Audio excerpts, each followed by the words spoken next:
From his studios in New York, it's time for Wake Up Call with Dan Tortora, where sports meets life.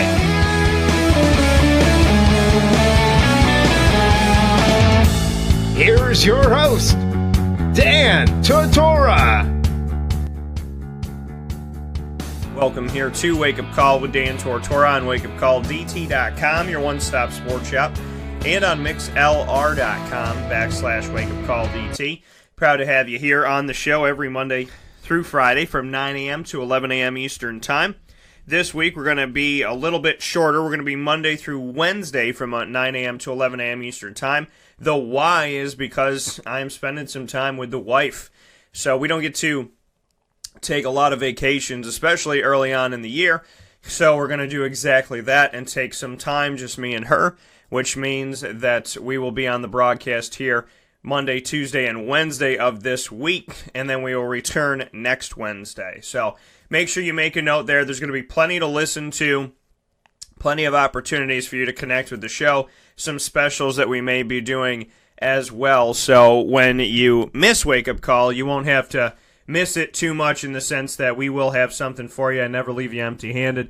And you can always go to wakeupcalldt.com, and on the homepage of wakeupcalldt.com, right under the live feed, you will see the schedule Monday, May 21st, which is today, to Wednesday, May 23rd, and then Wednesday, May 30th to Friday, June 1st. As you know, we have a little bit of a change schedule, so we can spend some time with the wife this season here, this wonderful spring into summer season that we're going to be doing. So you can hear every episode of Wake Up Call on demand by going to wakeupcalldt.com and clicking on the RSS feed, the Podbean podcast, the TuneIn Radio app, as well as the iTunes podcast. You'll be able to pick up every single show that I have done here on Wake Up Call with Dan Tortora in the last 6 years. So don't miss an opportunity and do that now. Go to wakeupcalldt.com, and on the homepage it says hear every episode of Wake Up Call on demand on these venues: RSS feed, Podbean podcast, TuneIn Radio, and the iTunes podcast. So make sure, if you're looking for the shows, as well as if you scroll down a little bit to what's happening on wakeupcalldt.com, if you go to that part of the homepage, you'll have the latest episodes right there for you as well, and those will update themselves. And like I said, you'll have over 960 shows to listen to, and we're off for a couple days. So please know that we got you taken care of, and thank you so much for tuning into the show. The live show will be on break Thursday and Friday of this week, Monday and Tuesday of next week, but that doesn't mean that you're losing anything, because you'll have more than enough to listen to on the app, and we're looking to have a few specials as well. So make sure that you stay in touch with the show, and thank you so much for everybody that has. What's Johnny saying here? Johnny's bringing 2 more people for the Wake Up Call Fantasy Challenge, and he also is very mad at Golden State. Johnny, thank you so much. Make sure that you send those to me, private message me, and let me know who those people are going to be for the Wake Up Call Fantasy Challenge. Fantasy football, we officially start our drafts in August, but we're signing up people right now. So we officially start our drafts in August, but we are signing up people for the Wake Up Call Fantasy Challenge right now. If you want to be a part of the Wake Up Call Fantasy Football Challenge, make sure that you sign up today. And make sure you get in touch with me immediately. You can get in touch with me on Facebook at WakeUpCallDT, on Twitter at CallDT, and on Instagram at WakeUpCall_DT. Make sure that you're letting us know that you want into the Fantasy Football Challenge. Fantasy football, as you know on this broadcast, is every single day of the year. It never goes away. To those that think that, oh no, it's, I miss football, it's not on television, there's no preseason right now, there's no games, there's no this, there's no that. Rest assured that fantasy football never goes away. We're always talking about the NFL every week here on Wake Up Call with Dan Tortora. Mike Sofka helps to keep that rolling from Hall of Fame FantasyFootball.com. So if you want to be in the Wake Up Call Fantasy Football Challenge, which we still need to do our award show, which we're going to be doing here within the next couple weeks at the Wildcat Sports Pub so that we can give everybody their championship trophy. For those that won the championship, we have our first place Lombardi look-alike trophy, which is beautiful. Looks just like the Super Bowl trophy. And we also have the Toilet Bowl trophy. For those of you that won last place, we'll have the opportunity to give you a trophy that puts your face in a toilet seat. And you could put M&Ms or Reese's or whatever you fancy inside of that toilet seat today. So make sure that you're ready for that, and we'll get you all set up with that. So, Johnny, make sure you send those to me, private message, as soon as possible. We have a great return when it comes to fantasy. We have a 90-plus percentile of people that return every single year, which means our space is limited, which means that you need to apply now. So if you want to be a part of the Wake Up Call Fantasy Football Challenge, you know what to do. Facebook at Wake Up Call DT, Twitter at Call DT, Instagram at Wake Up Call _DT. I'll put some messages up there too that you can respond to, and you can also get in touch by emailing dtstays@gmail.com. That's dtstays at gmail.com. So, with all the pleasantries done, let's get into the morning menu and what's hopping today. Here on Wake Up Call with Dan Tortora, Monday through Friday from 9 a.m. to 11 a.m. Eastern Time. We like to start off the show by giving you our menu of topics. The morning menu, that is. Live now with the morning menu is Dan Tortora.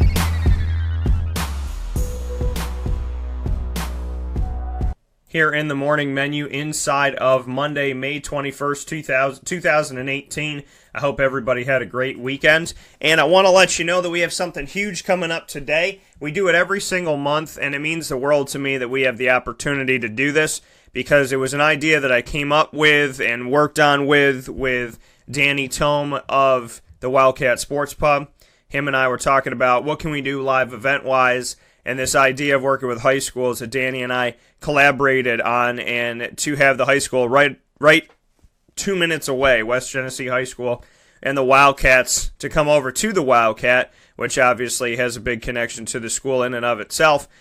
Wanted to do something together about that, and that's exactly what we do every single month, getting the West Genesee Wildcats over to the Wildcat Sports Pub to feature a certain team, their coach, and a bunch of the student athletes. So tonight, we're pleased and proud to announce that you can come see us tonight at the Wildcat on 3680 Milton Avenue in Camillus, New York, in the Home Depot Plaza. Come out to the Wildcat. We'll be there from 6 to 7 p.m., featuring West Genesee High School girls lacrosse with head coach Kevin Hennigan, as well as players Adriana Nojame, Eliza McCall, and Emma Perry. So make sure that you come out and see us tonight, Monday, May 21st, from 6 to 7 p.m., whether you have gone to West Genesee, have kids at West Genesee, are the aunt, the uncle of these players, the niece, the nephew, the cousin, the mom, the dad, the brother, the sister, the friend, whoever you may be, make sure that you come out and support them. And if you've never seen West Genesee lacrosse, but you want to see West Genesee lacrosse and you want to be a part of this, or you just want to do something in the community, bring yourself out tonight. Every single person in the community is more than welcome to join us for our West Genesee Spotlight Live Special Engagement Show. West Genesee Girls Lacrosse. Join us, Kevin Hennigan, Adriana Nojame, Eliza McCall, Emma Perry, and myself, Dan Tortora, live on location at the Wildcat tonight, Monday, May 21st from 6 to 7 p.m. on 3680 Milton Avenue in Camillus, New York. We would love to see you there. We appreciate it. With that being said, coming up on today's broadcast, we're going to spend the first hour with the man, Dave Paziak. Anybody who listens to the show knows that he is not a stranger to the broadcast by any stretch of the imagination. Dave will be joining us in just a couple minutes to speak on the NBA playoffs. We've seen these games continue inside of the Eastern Conference and Western Conference Finals, and Dave and I are going to discuss our thoughts on the Cleveland Cavaliers-Boston Celtics series, as well as the Rockets going up against the Warriors, and our thoughts on what happened in this game as Golden State has returned back home and just how much home means. You know, everybody talks about home field advantage, home court advantage, but just how much that actually means in the grand scheme of things, because when we look at these playoffs alone, we can see how valued they have been. and how much home has truly been where the wins are. Could be where the heart is, where my heart is, but home is also where the wins are. So, and not just by a little bit. Cleveland went down 0-2 and then went back home and won by 30. 30 points. So we're going to discuss home court and what that means, and the fact that Boston's got a little bit more of it in case it goes to a 7-game series, and then the Houston Rockets and the Golden State Warriors, how Houston got one at home but gave one up to Golden State, and now that Golden State's back at home, looking good and looking in full form, Golden State won by 41 points. If you want to throw up this morning, they won by 41 points. This is the finals of the conference. They won by 40. Well, this isn't round one. This isn't the Warriors against the Phoenix Suns. This isn't the Warriors against the New York Knicks.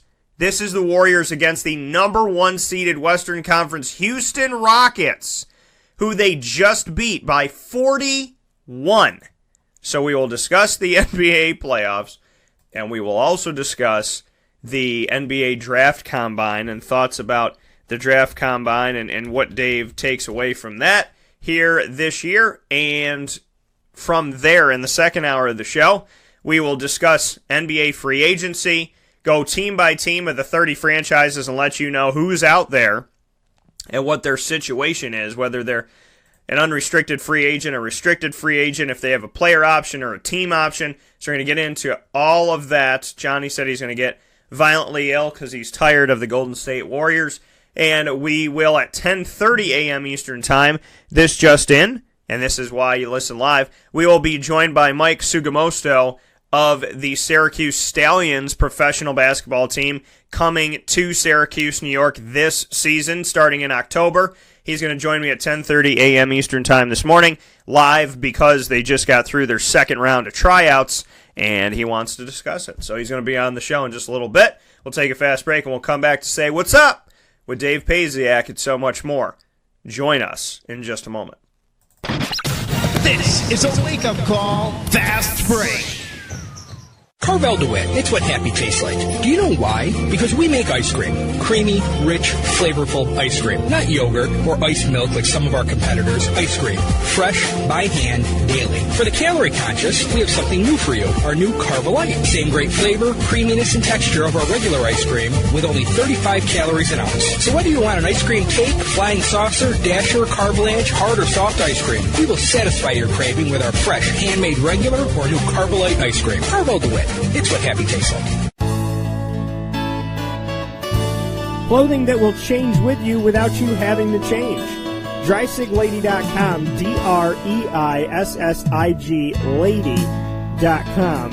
With the Bamboo line Relax Fit clothing as well as the Athletic Fit clothing, DreisigLady.com is fit for any woman, any time of the day, anywhere.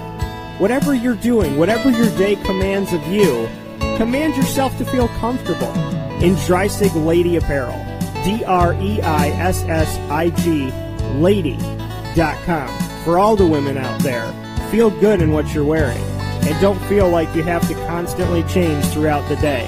Whether you're a stay-at-home mom, a business owner, going for a jog, going for a meeting, or just relaxing at home, DreisigLady.com is the right fit for you. DREISSIG Lady.com.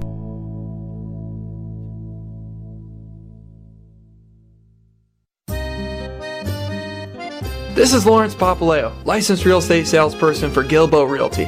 Call our home office at 315-752-9513, or better yet, call or text me directly at 315-748-2524. Let me ask you a question, Lawrence. If I needed you to help me buy a house, find the right place, could you help me do that? Joe, I'll help you find your dream home. You don't ever say my name on the radio, never. If I needed to sell a house, could you help me go about that the right way? Yes, I can. How do they get a hold of you? Call me directly at 315-748-2524. But you also do the commercial property. So if I got a business, couple businesses, got to take one here, move it over there, do this, do that, are you going to help me buy and sell my commercial property also? Yes, sir. I like that. What's my name again? I have no idea. Absolutely, but they need to know your name, so give it one more time. This is Lawrence Papaleo, licensed real estate salesperson for Gilbo Realty. My phone number is 315-748-2524. Why don't you tell them your name one more time and that number so we can jot it down? This is Lawrence Papaleo. Call me or text me directly at 315-748-2524. Welcome back here to Wake Up Call with Dan Tortora on wakeupcalldt.com, your one-stop sports shop, and on mixlr.com/wakeupcalldt. Proud to be here with you every Monday through Friday from 9 a.m. to 11 a.m. Eastern Time. This week is a little bit shorter because I'm finally taking a much-needed vacation with the wife. So we will be spending some good time together, quality time, which I appreciate and I'm looking forward to so I could be a giant kid because we're loving up some Disney time. So with that being said, I'm happy to be here this morning, happy to be sitting in studio and have this man on the line, Mr. Dave Paziak. Dave is the head coach of the Linden State Hornets in Vermont, and he is also a basketball analyst that we have appreciated throughout the years here on Wake Up Call with Dan Tortora, and I've had the honor and pleasure to have Dave on the show every single year that we have been under Dan Tortora Broadcast Media, and even before that, when we were working on traditional radio, having Dave on the show. So it's been a long time, and we always appreciate having him here. With that being said, good morning, Mr. Paziak. Are you ready to discuss games that were won by 30 and 40 points apiece? Yeah, I'm ready to discuss. I guess the real question is that the real reason you're going on vacation? Because the games have been so one-sided, so you figured it's a good time to take a little break. You know, I feel like if I leave, I'm not going to miss anything. That's how I look at it, Dave. I feel if this is how we're playing, then what's the point? I mean, I miss the days where it used to be genuine competition. And I understand that Houston won a game, and I understand that Cleveland plays well at home and this and that and the other thing, but there used to be games. You know, there was a time when I was a kid and Jason Kidd was playing, ironically, and, you know, the Mavericks, if they scored 110 points, people were up in, oh my God, how did they get there? Phoenix averaging over 100 points and them being one of two teams to do it, seeing games that were won in the 70s, see a team, you know, a lot of games in the 80s and whatnot. There was more defense. There was, you know, there was some type of planning, some type of scheming, whereas now I'm watching this and it is, you know, I can understand because I love the sport of basketball. And at the same time, I can see everything from all angles, and that's my job as a broadcaster. And one of the things that people say to me all the time is the NBA game is boring because, you know, there's these blowouts and there's this, and, you know, and it's no defense. And that's, you know, that's something that, and I know that there's some defense being played, and I know Golden State gets some credit for stuff that they do and whatnot. But I understand people's frustration with watching a game that is supposed to be the two best teams on both sides, and we're seeing 41 points that Golden State wins by, and for the Celtics, we're seeing them lose by 30 after having a commanding 2-0 lead, and it is, you know, we just got a message that came in saying, so you're talking about early 90s basketball, and it's, you know, I miss seeing guys like Gary Payton out there playing defense, Reggie Miller, Patrick Ewing. Just, I mean, games that could change in a moment. If you shut it off in the third quarter and you turn it on with a minute to go, you're like, what the hell did I miss? Where with a lot of these games, people's frustration comes with saying, Dan, you want me to watch the NBA Finals, but a team just won by 40 points. It looks like they're playing a NBA G League team in the NBA Finals or NBA Conference Finals. And I can understand people's frustration with that. What do you think about what's been going on lately and the fact that typically makes people kind of tune it out? Well, I guess I don't agree that people are tuning it out because if you look, like the ratings are on a huge uptick this year. So, you know, even with the one-sided games, I think, you know, more people are into the NBA, and I think more people, you know, TV ratings are up pretty much across the board. So I don't know that people are tuning out, but I do, you know, I would like to see like tighter games, closer games. I think it's competitive on like a macro level. You know, you got both series are 2-1, and you know that's as close as you can be after 3 games. Is one team or the other is up 2-1. The problem is the individual games. And I have a theory on that, which we talked about a little bit, but I think it's a combination of, kind of where the game has gone to with the open, free-flowing game, pace and space, and the heavy reliance on threes. Teams maybe are not as multi-dimensional. And the other thing is that traditionally the game slowed down in the playoffs. I think you still see that in March Madness a little bit. That the college basketball game, the game slows down in the playoffs. In the NBA, I think all four of the teams left. The game doesn't really slow down with them. So I think that combination of things, and then the whole.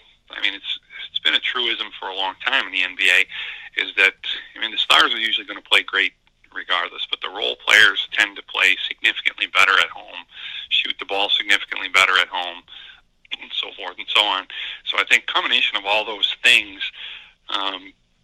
lends itself maybe to more one-sided games, even though the series maybe is competitive. I mean, you can go back to the first round where you got 7-game set with Milwaukee and Boston. Everybody wins on their home court, and some of those games, some were close, but some were not. Same with Indiana and in Cleveland. So you've got competitive series, but some of the individual games were not as competitive. And I think now that we're into the conference finals, you've got 4 teams with really good offensive players. If one team happens to get it going, the game gets away in a hurry, which is kind of what happened last night. The first half, it was 11 at halftime. It really should have been basically a tie game at halftime. Houston kind of put themselves in the hole. It wasn't really much of anything Golden State was doing. It was, they missed. I think it was a dozen either layups or dunks. You convert half of those, and they're winning at halftime. So, maybe that changes the game. So Golden State gets a little buffer, and then, Curry, I give him a lot of credit. He, hasn't shot the ball well this series so far, and got himself going by getting free, shaking free, getting a couple of layups, a couple shots at the rim, and then, then he started to feel it and, hit a couple deep threes and whatnot, and really got it going in the second half. But, I think it is frustrating as a fan of basketball. You'd like every game, especially at this time of year, to come down to the last possession or two. We'll kind of see what the rest of the playoffs bring. I guess I have my doubts that we're going to see much of it, just because of kind of the explosive nature of all 4 of the teams that are left. Yeah, and looking at this, and once again speaking with Dave Paziak, basketball analyst and basketball coach of the Linden State Hornets in the state of Vermont, to go off of what you said, there is this notion that people don't watch the NBA, like I said, or people love college basketball more than the NBA. But to your point on the ratings and what's been happening here, I do want to get to this here. Per Nielsen data, and for those of you that don't know, Nielsen are the ones that are checking the ratings for TV. Nielsen kind of the leader with that, Arbitron for traditional radio. So per Nielsen data, the combined average TV viewership for NBA broadcasts on TNT, ESPN, ABC, and NBA TV, combined average TV viewership is 1.4 million viewers, up 17% from the 2016-17 regular season, and the most watched start to a season since 2012-2013. That's also the biggest ratings growth in North American pro sports and outpaces the majority of linear television, which has largely seen ratings decline. The growth is particularly strong among the younger demographic that TV advertisers crave, including adults 18 to 34 and 18 to 49, unlike Major League Baseball, which remains most popular among baby boomers. From that being said, NBA on TNT's live game coverage is delivering the Nets' most viewed season-to-date viewership since 2013-14 with an average of 1.9 million viewers through 44 telecasts, and this was obviously done a little bit earlier, up 20% versus last year. The network is also averaging double-digit growth across all key demos. People 18 to 34, up 20%, 18 to 49, up 23%. People 25 to 54 up 26%. Men 18 to 34 up 18%. Men 18 to 49 up 24%. Men 25 to 54 up 31% when compared to last season. NBA TV continues to deliver its most watched live game telecast ever, averaging 354,000 viewers, up 20% over last year's comparable coverage. And they've seen network growth with 18 to 34, 18 to 49, 25 to 54, and with men 18 to 34, 18 to 49, and 25 to 54 as high as 27% in some of those categories. So, Dave, we're seeing that, as much as people... And I think I've talked to you about this before. As people get older, I feel that I hear more of, I like the college game. If someone's in their teens or their 20s, they're talking to me about LeBron James and this and that, high school, and then as they move on to their 30s, it's kind of like, I miss the old times. And then 40s, I really miss those times with Jordan and Peyton and this, that, and the other thing. In the 50s and the 60s, that's when I see people kind of say, I miss the old times. The baby boomers who stick to baseball, I also feel like, they stick to the old basketball days, if you will, to a certain extent. But the young viewership loves this NBA. What can you say to that respect? Why do you think that younger viewers love this game and love the way that the game has kind of morphed itself into at this point? Well, I think one of the things, too, is I think there's a certain amount of truth to what you're saying, but I also think that kind of being upstate New York centric and in the college basketball area, I think there tends to be a little bit of distorted view of what's popular and what's not in basketball because, Syracuse basketball and college basketball dominates the landscape so much. If you go into more metropolitan areas, college basketball is typically is a blip on the radar, and the NBA is all that that people worry about, regardless of the demographic. But I do think there's a lot of truth that I think basketball appeals to younger people. I think it's a variety of things. One is the games are pretty tightly packaged in that if you're going to watch an NBA game, you basically, if you watch start to finish, you're committing 2.5 hours, basically. A college game, 2 hours. So I think it's relatively quickly moving as opposed to like the NFL has tended to drag on. Games are longer there. I mean, you're looking at the typical NFL game, which the NFL is still king in terms of popularity, but it's like NBA is bucking the trend. It's the one sport that's on the upswing as far as popularity, whereas the NFL has declined a little bit. But you're committing like 3.25, 3.5 hours to an NFL game.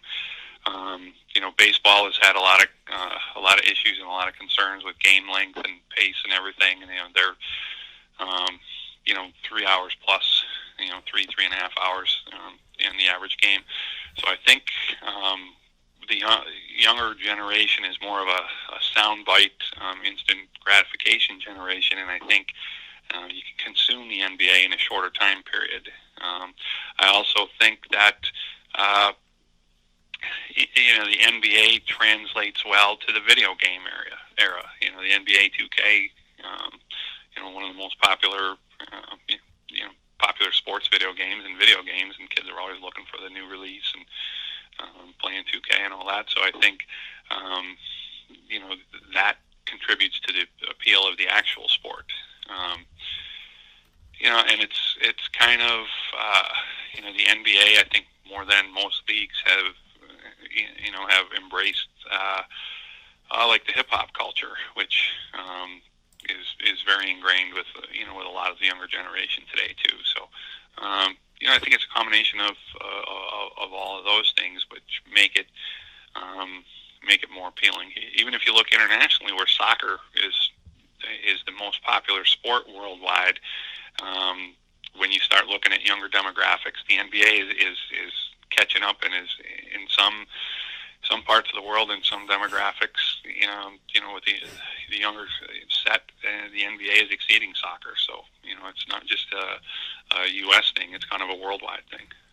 Yeah, and when we see, these changes and how we're, looking at and like you said, with the NBA in this area, I have the blessing and the privilege and the honor of traveling all over this country and sometimes out of this country when it comes to Wake Up Call with Dan Tortora and doing different sporting events and coverage and whatnot. So I get to be around a lot of different people, and then every summer I get to be involved, God bless, and God willing this summer as well, with Orlando Pro Summer League and get to be a part of that. So, there is a lot to be said about me having the opportunity to see more than what the typical person will see that, was born and raised in upstate New York. And like you said, when they come in a place where they're used to, this being about Syracuse, Orange men's basketball collegiately is the talk of the town, and this, that, and the other, that it's hard to kind of see past that. And, there's that focus that, well, this is all that matters because this is all that we have. That's something that, you kind of have to look at the market that you're going to. But it is interesting to me to see how people respond from different areas, different age groups, different time periods and whatnot. And I will say that, the game has obviously changed, and we know that, Dave, that this game is not the same. But when we look at home court advantage, that's something that home court, home field, whatever sport you're playing, whenever it is, we talk about the importance of it. And then some people go, yeah, that's cliche. I've heard it all the time, yada, yada, yada, being at home. But we know that this is a true thing. There's people that don't believe in momentum in sports, and I don't think they've ever watched a sports game if they don't believe that momentum exists. At the same time, home court advantage in just what that does. Now, Golden State was able to steal one from Houston early on, but their home court advantage was evident in their Game 3. And with the Celtics and the Cavs, it was evident in that game as well that the Cavs were taken care of by the Boston Celtics 2-0. These weren't last-second heaves that LeBron James missed. These were true Boston Celtic wins and taking care of business in regulation, doing what they got to do. And then they go to Cleveland, and all of a sudden, being in Ohio, they lose by 30. So bring me into the home court advantage and how different these teams look. And I know you've mentioned before that the role players seem to find their hay when they're at home as well, and kind of maybe how that helps out the whole home court conversation. Yeah, I think that, it's home court, I think, in every sport, for a variety of reasons. In baseball, you have a rules advantage by playing at home, but in all sports, I just think that, being at home and not living out of a suitcase and dealing with the travel issues the same way the road team is, I think all of those things, come into play. Specific to basketball and to the NBA, I think it's a truism. The whistles favor the team with momentum, and I think the home court plays into that to a degree also. I think at the professional level, and even more so at the college level, to be honest with you, I think that you see the team that's on the run, that's on a roll and maybe is on that 6-0 run, and then all of a sudden you get a 50-50 whistle. I think, I don't have data to back this up, but, many, many years of watching games, I think that 50-50 call tends to favor the team who has the momentum at that point in time. I think instant replay has negated that a little bit at the end of games, because you go to the monitor and it's either off team A or off team B, and it's decided from there, and momentum doesn't play quite as much of a factor, but in the officiating at the end of games as it used to. But I also think, like in basketball, I think statistically, they analyzed what the home field effect was in major professional sports, and basketball, I think, rated the highest when a survey was done a couple of years ago. I think basketball was first, and I think hockey was the one where it meant the least. And when you think about the nature of the sport, that probably makes sense. Hockey has also probably the greatest degree of randomness to the outcome of the four major professional sports. So, but anyways, back to the NBA, I think the fact that the people are the closest to the action. So, you're not as distant from what's going on in the field or what's going on in the court as you are in other sports. That I think that plays into it. Human emotion and that kind of thing. I mean, you've seen. You saw Westbrook get into it with a fan a couple different times in Utah and everything. So, so I think those kinds of things can become involved in the game much more in basketball than some other sports. And I think it also contributes to why the role guys tend to play better and play more in their comfort zone at home. I mean, last game of the Celtics Cavs, I mean, Lynch and J.R. Smith were very good in that game. The game before, they were terrible. Outscored by Boston's backcourt something like 41-3. So, so I think it's not one specific thing that creates the home court advantage, but I think a bunch of little things that when you add them up, it certainly makes a big difference. Like, Boston can lose all 3 times in Cleveland as long as they hold home court. I mean, people say the regular season doesn't matter, but it does matter in that sense. Flip the script and give Cleveland a home court advantage, Boston probably doesn't get out of this round. As it is, they don't have to win in Cleveland. They've just got to hold serve at home, and they move on to the NBA Finals. So. And when we see this, speaking here with Dave Paziak of the Linden State Hornets, and also a basketball analyst that we've appreciated having on the show to lend his knowledge and wisdom of the game. Dave, when, like you said, looking at this home court, in Boston's case, all they have to do is take care of business at home, and they're going to be okay. They have 4 home games. Cleveland has 3. So if they go to Game 7, it's taken care of. But when we look at the Indiana Pacers were in a situation, and I know their situation was different than Boston, and that Cleveland had the more home games, but what do you take away from that series between the Pacers and the Cavs, and what went wrong and what happened and how they didn't shut the door that maybe Boston can learn from this? I know Boston has 1 more home game than Indiana had, but people keep going back to, people that are not big fans of LeBron or big fans of the Cavs, they keep going, hey, they could have lost. Look at that Indiana series. They should have beat them. They should have got them. What did you take away? What did you learn that could help Boston from that Indiana series? Well, I mean, Indiana, I think, combination of their roster makeup and their style of play, I think, really played to maybe what Cleveland's weakness is, and the other thing that I think the common denominator between Indiana and Boston, I mean, Boston may end up, Cleveland may win all 3 games at home, and Cleveland may still win the series, but I think Indiana came out right from the get-go, not really, how do I want to put it, not in fear of LeBron. And I think Boston's got a little bit of that same element too. Whereas you look at Toronto, I almost feel like Toronto goes into that collectively as a team. And this comes back to their top guys, DeRozan and Lowry and everything. I think those guys almost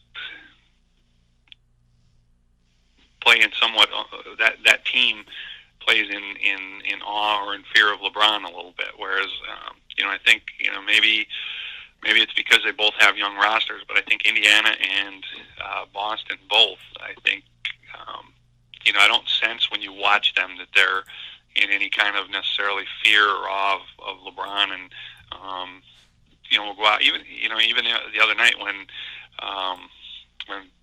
Cleveland punched him in the mouth pretty good.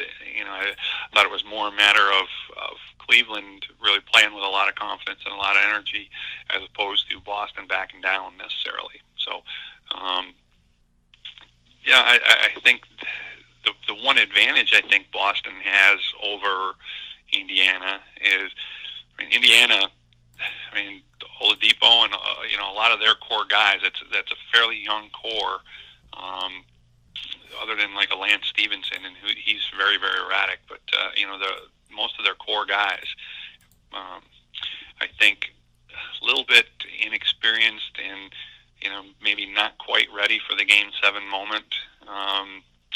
Boston, I think that's the one advantage they have. That I think Horford's impact on Boston and on their team, I think, is grossly underappreciated and undervalued. I think he's just like a consummate pro, and a guy who's I think lends a stabilizing factor to that roster and everything. Stevens and the young guys and all that, they rightfully so are getting a lot of credit, but I think Horford's role in their success, I think, all season long, and to get him to this point in the playoffs, I think has been somewhat underappreciated. Yeah, and to look at this group, and we discussed how the role players, and kind of going off of something that you said before, how they play better at home, how they kind of excel. You talked about some of the unsung heroes. When we look at all of these four teams that are left, Boston, Cleveland, Houston, and Golden State, we know that Golden State can steal one away from home. What team do you think is most poised to do that, or has the best capabilities of stealing one away? Is it Cleveland? Is it Boston? Is it Houston? Outside of Golden State, who do you think can actually do this? Because it does look like a home game chess match for the most part, unless you're Golden State. So do you have other teams that you think could maybe steal something and end these early, or make them more interesting?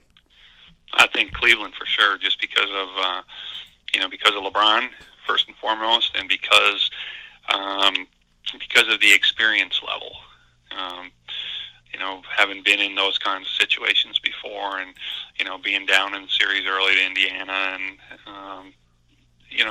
a lot of their core guys were part of the core group that was down 3-1 to Golden State and had to beat them twice on the road a couple of years ago. So I think Cleveland is the team that has done that, other than, like you say, the Warriors, has done that in the big moment before. So I would say if you had to pick one team that was going to come up with the big road win the rest of the way in the conference finals, I would lean towards Cleveland.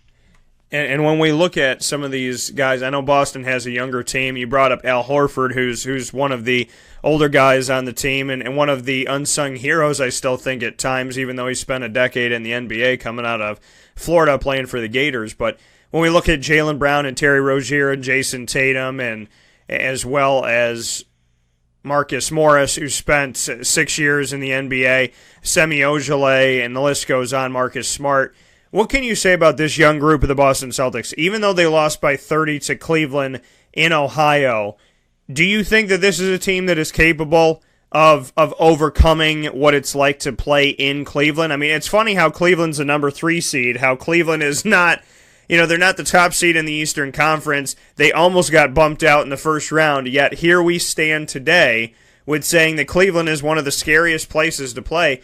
This young team that you see in Boston, do they have what it takes to take care of Cleveland in Cleveland? And what would you attribute to, I know we talked about role players playing better at home, but what would you attribute to Cleveland being so strong and scary at home? So kind of number one, the young guys with Boston. Number two, what you think about why Cleveland, even though they're not the top dog this year by record and whatnot, why they're scary to play at home.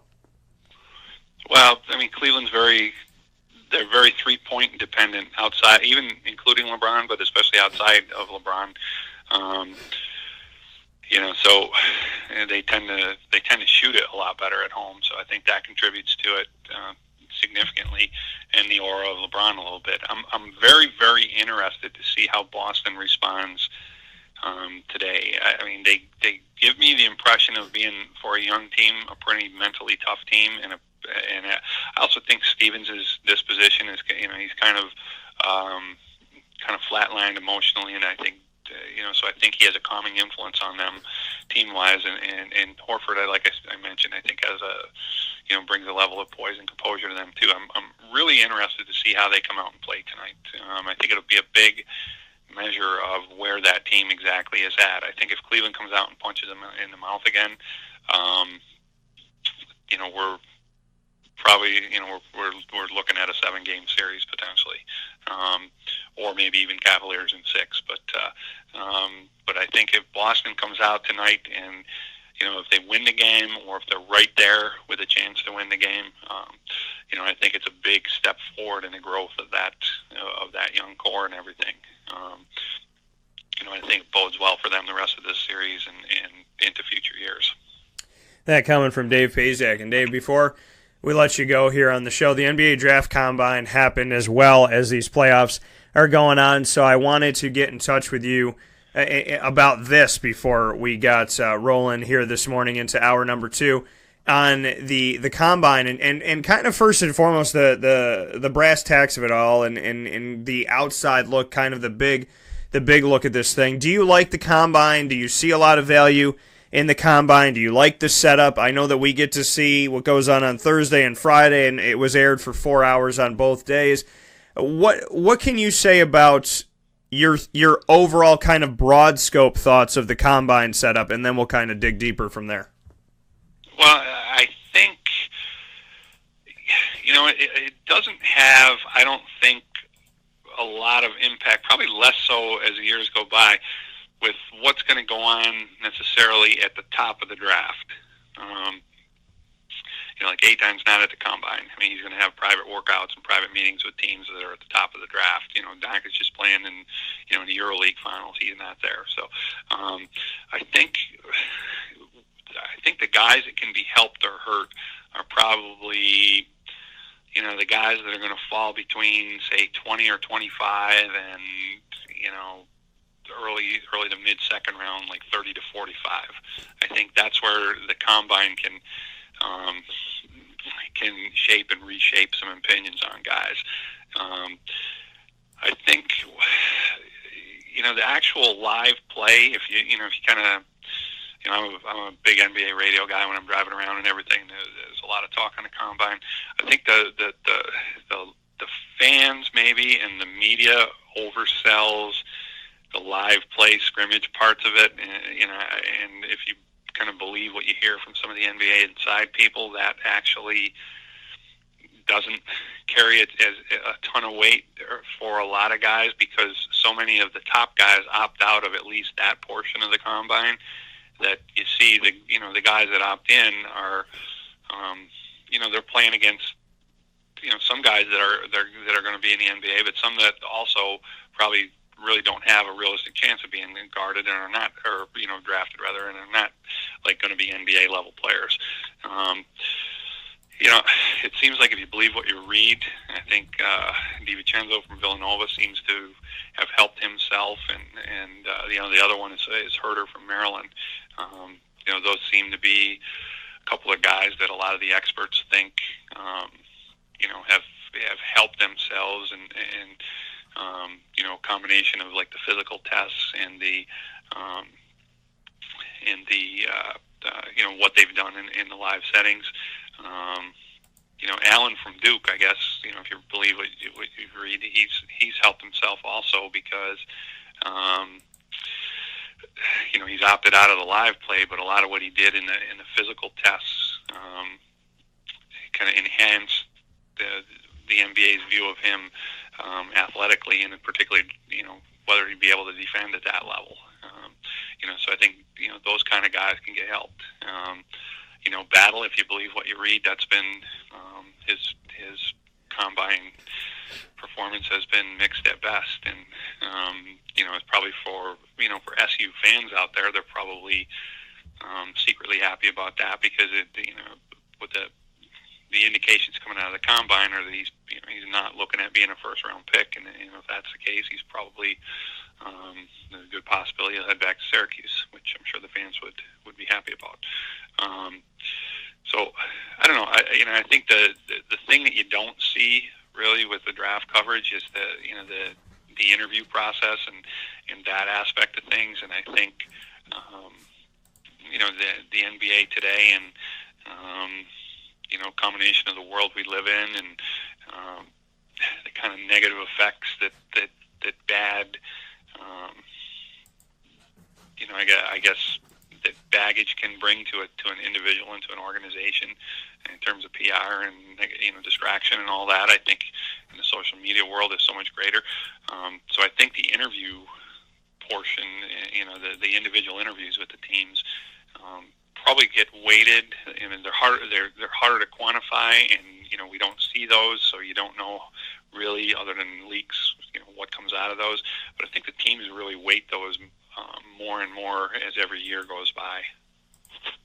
Yeah, and when we look at this, like you said, if you believe what you're seeing and you're reading and whatnot, then not a lot has changed at the top.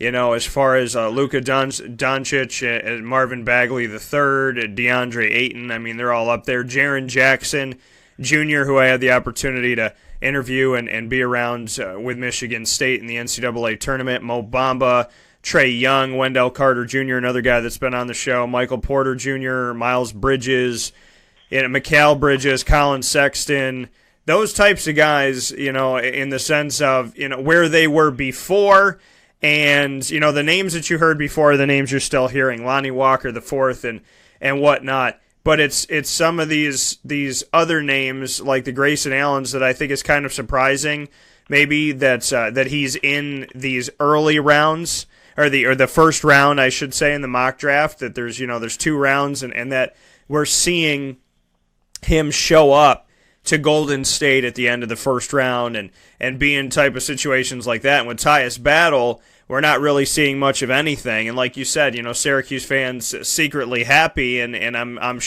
very confident they are, because some of them have messaged me like, "Hey Dan, what's going on? What are we up to by now?" So I know that there's that mentality and that hope that Tyus is going to come back. But like I told people last year, Tyus went to the combine last year.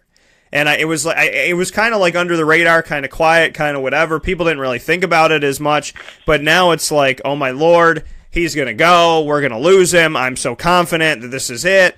And, if you pay attention to what's going on and whatnot, and you just pay attention to who's out there, it's no disrespect to Tyus Battle, but he's had to do a lot. He came into this season as the only returning scorer of 5 that was still on the roster for Syracuse for 2017-18.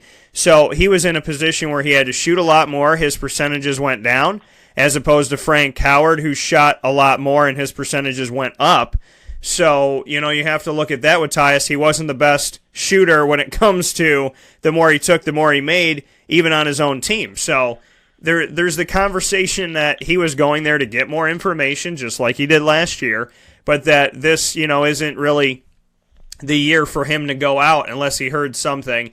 And in my opinion, unless I'm hearing first round and I'm getting that, if I'm the player going through the combine and having these meetings, unless you're telling me we're pretty confident, we think you'll be top 15, we know you'll be in the first round. And I know these guys get lied to, and I know there's only so many spots that can go around, but you got to kind of look at this thing and say that this is not the year for Tyus Battle.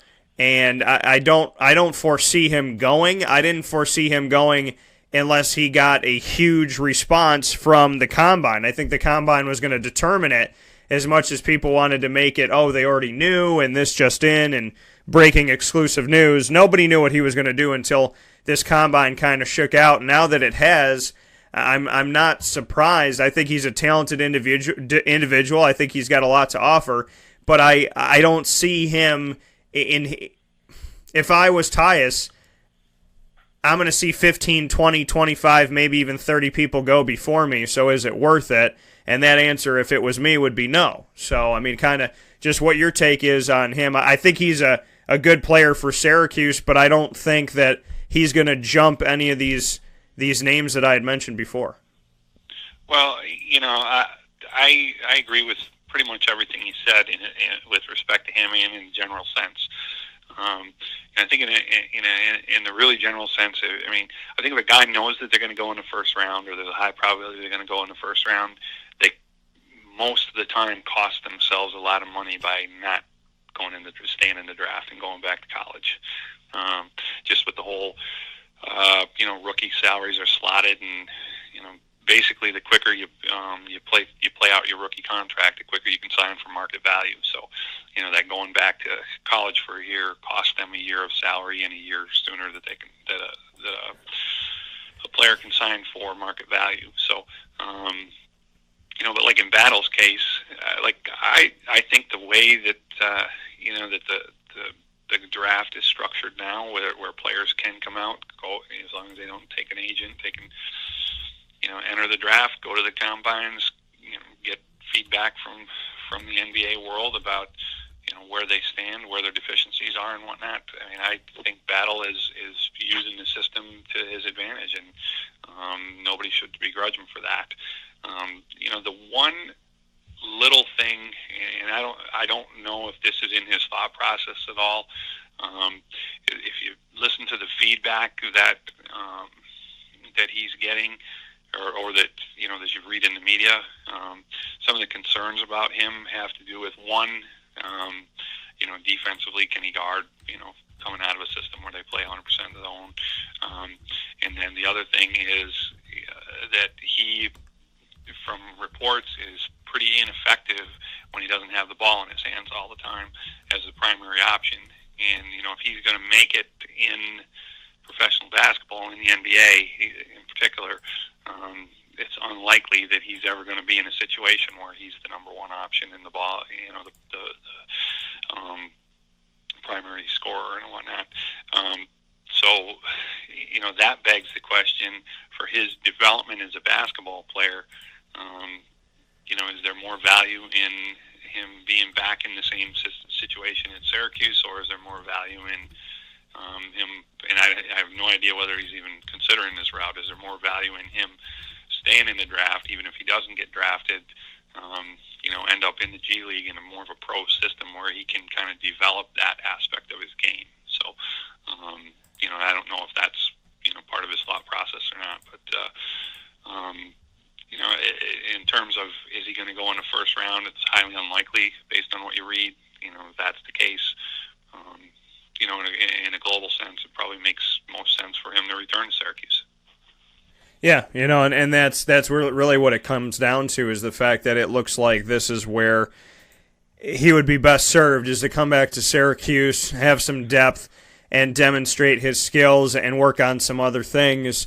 I mean, being a pure shooter and a good shooter in shoot-arounds and whatnot, and not in gameplay, but just to see if he can make shots. I mean, I know he can make shots. I know he can drop 5-6 threes in a row in practice. I mean, most of these guys can. And when you're looking at 60 open positions out of the thousands of people trying to make the NBA this year, all those guys can shoot for the most part. Unless you're going to have a few big men, but the overseas big men, they can shoot from their apartment down the street and around the corner, because that's how they play that game. So for me, if it's just, hey, I'm a really good shooter, it's Tyus, that's great.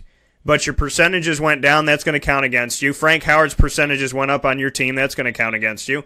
It's also going to count against you that you forced a lot of shots, and he made some shots that helped them win the game, but he also took some shots, some ill-advised shots, and didn't pass the ball off, especially early in the season, that cost some games for Syracuse, or didn't help them to move forward in that. And defensively, there was mistakes that were made. So he is a good player, but being the best player on last year's Syracuse team, in my opinion, is not going to get you into the NBA and get you a job where he at best 12th guy there, 13th, 14th, whatever it may be, kind of you're sitting on the bench, you're watching, but you're more than likely not playing. And to go to the G League as opposed to being at Syracuse, I know people always say you can, you're going up against top quality talent all the time, and you're going up against other draft prospects and guys from around the country, and if you somehow can make the team, then you're practicing against NBA players, and that does so much for your game. And I agree with that. I agree that there's a lot to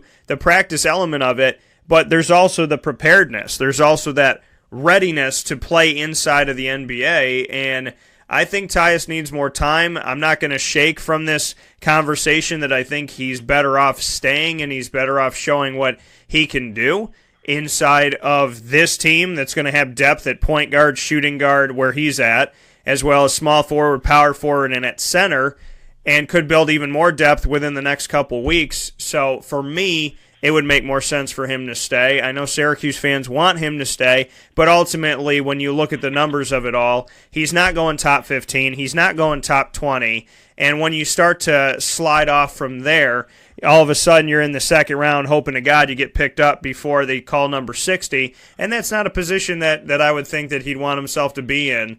So for me, he comes back. For me, it makes sense, and he shows that he has to be multidimensional to his game. I know that the measurables and his 4% body fat and his muscle, there's a lot of positives to that, but does he make a team better immediately as a sixth man or coming off the bench or this, that, and the other? I think that he needs more time.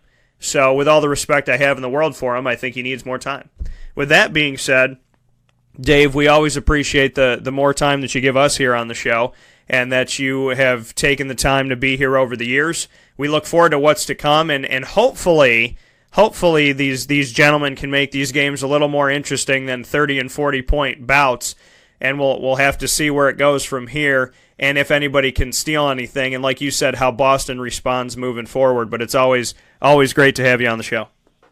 Yeah, always great to talk to you, Dan. Enjoy your vacation, and I'm sure we'll chat when you get back. Yeah, absolutely. Hopefully we'll chat about some games that were somewhat riveting here. Hopefully we can get that going. And also really quick, congratulations to, I know that you were watching graduation with some young men that you care about very much so at Linden. So I wanted to give them a quick shout out, let you do that, and just, who graduated and just how proud you are. I know you've been there for a very short term so far, but just what you could say about the guys over at Linden. Yeah, no, we had graduation yesterday. It's my first go-around with graduation up here. Obviously took the job in the fall and everything. And, so we had three seniors graduate yesterday, Robbie Ruel, Zach Knowlton, and Kendrick Mills. And, they're just, I'm fortunate that I had the opportunity to work with them for a year. Wish I, had the chance to work with them through their whole careers. And, I know they're going to be, they're going to be very successful in their chosen paths in life. And, we're just real proud of them. They're all good students, all high achieving students, and all good representatives of our program. So we're happy to be a little part of their graduation yesterday, and we're looking forward to that going forward with our younger players. And also want to give shout out to some of my former players that I had coached earlier on that reached the graduation line this year too, because it's all about using the game to better yourself. Don't get used by the game, and the end goal is to earn that degree and set yourself up to be successful in life. So that's kind of what college athletics should be about, and we're proud of the guys that are doing that.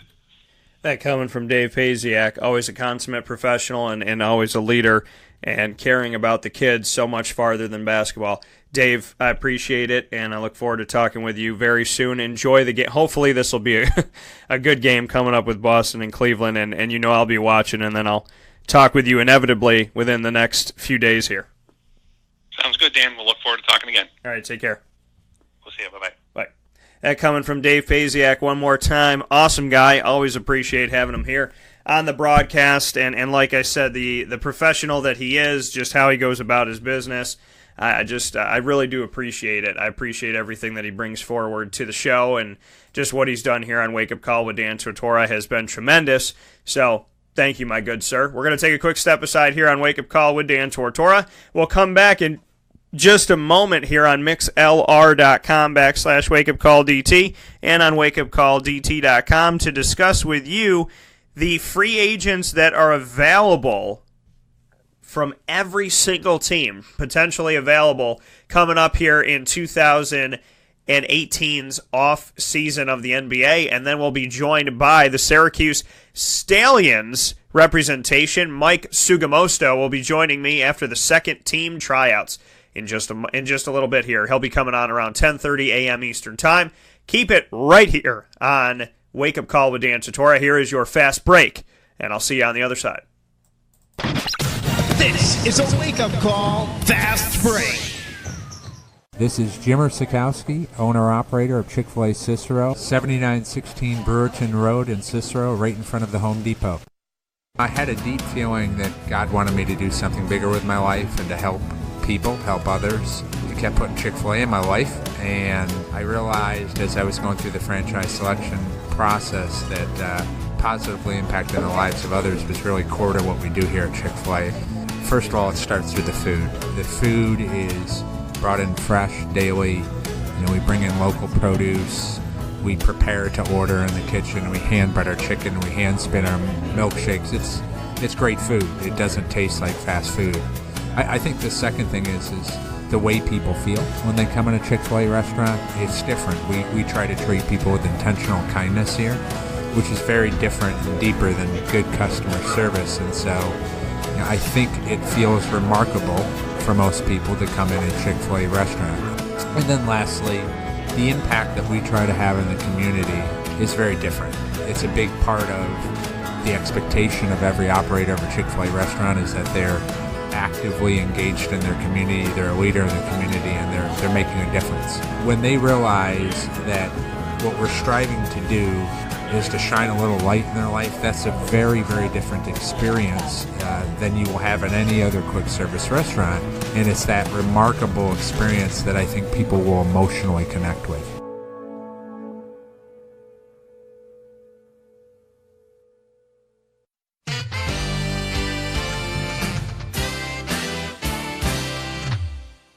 Hi, this is Domenico Vitali, owner of Giovanni's Formal Wear, where you look great and feel even better with our renowned tailoring and alteration services on any suit or any tuxedo from anywhere.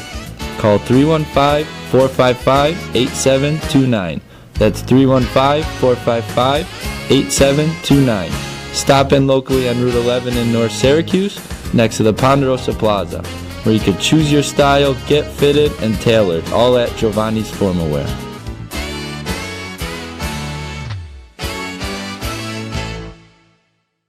I'm George Townsend of Honda City with some good advice when buying a new car. The true cost of owning a new car is determined by the appraised value when you trade it. No vehicle appraises higher than a Honda. Next, look for low APRs and deep discounts. You also want low maintenance costs and great fuel economy. That's why my advice to you is to buy a new Honda. Looking pre-owned, visit our Honda Certified Used Car Center. Honda City, 7140 Henry Clay Boulevard, Liverpool, or HondaCity-CNY.com. It would be a pity if you don't shop at Honda City. For all of us that have always wanted our favorite restaurant to come to us, it's now a reality in Central New York with It's a Utica Thing, with Utica Pizza Company bringing their wonderful recipes that they've handed down through generations to you, to your event, to your business, to your home. It's a Utica Thing, proudly bringing Utica Pizza Company on wheels to your location. Call 315-738-8946. That's 315-738-8946 to bring Utica Pizza Company to your doorstep with It's a Utica Thing. Welcome back here to Wake Up Call with Dan Tortora on wakeupcalldt.com, your one-stop sports shop, and on mixlr.com/wakeupcalldt. Proud to be here with you every Monday through Friday from 9 a.m. to 11 a.m. Eastern Time, right here on mixlr.com/wakeupcalldt. And as you know, this week we are going to, and you can check it on wakeupcalldt.com and actually see it right there on the homepage, is that our schedule over the next couple weeks is going to be a little bit different here, just because of the fact that I am spending some time with the wife. So we are going to be hanging out together, spending some time together, some much-needed time together, which means that we will be here Monday through Wednesday live, and then pick up next Wednesday from there. So you'll miss me for a few days, and I'll miss you, but I promise you, you'll have more than enough to listen to on wakeupcalldt.com. Click on the RSS feed, the iTunes podcast, the Podbean podcast,